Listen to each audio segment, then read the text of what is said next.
I'm Peter Jensen, and this is Terra Firma. We're in Manantanana village at the foothills of Marojejy National Park in northeastern Madagascar.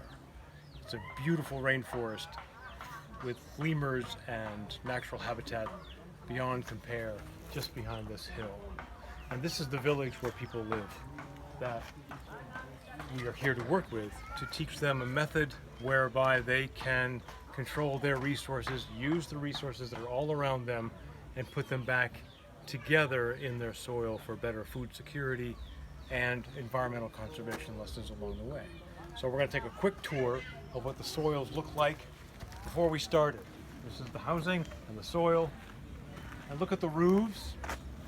The water that falls off this roof is intense. They get 2,500 millimeters of annual rainfall.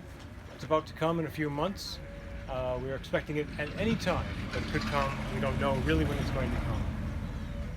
But the water, when it hits the roof, it hits these pathways and this hard ground, and it will flow down this slight gradient, hit that beginning of a ravine just here, and go off and be lost into the road.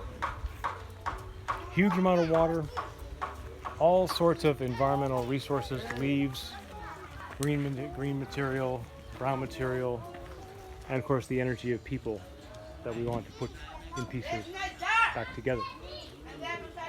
So now we're going to come and look at the garden itself that we created over 4 days with between 20 and 35 people on different times during the day to create a small Terra Firma Keyhole permagarden.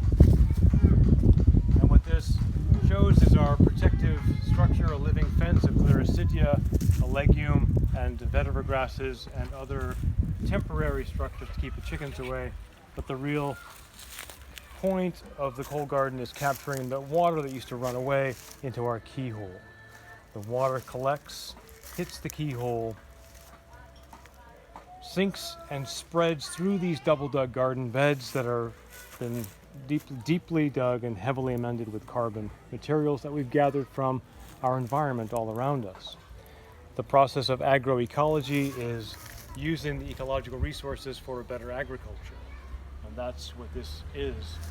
So when the water hits that hole, it rises and flows around in the pathways during the rain events, and eventually will leave out the bottom of the garden. Slowly and under control. It used to just rush away off of this roof, but now it stops, slowly sinks and spreads into the soil, regenerating the soil, healing the landscape, and eventually coming out slowly out the bottom here and around the corners. And then we have a chance to demonstrate using the swales and berms and living fences, stopping the water before it goes into that gully where the children are walking right now. So by slowing the water down, we gain control. And when people feel like they are in control, they no longer feel like they are victims of the climate. They become victors over the climate.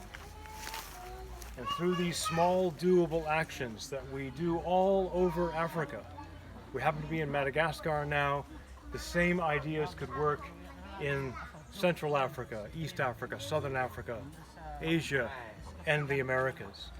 The process of Terra Firma, we assess, capture, protect, produce, and manage our resources so that people can learn how to manage the resources above them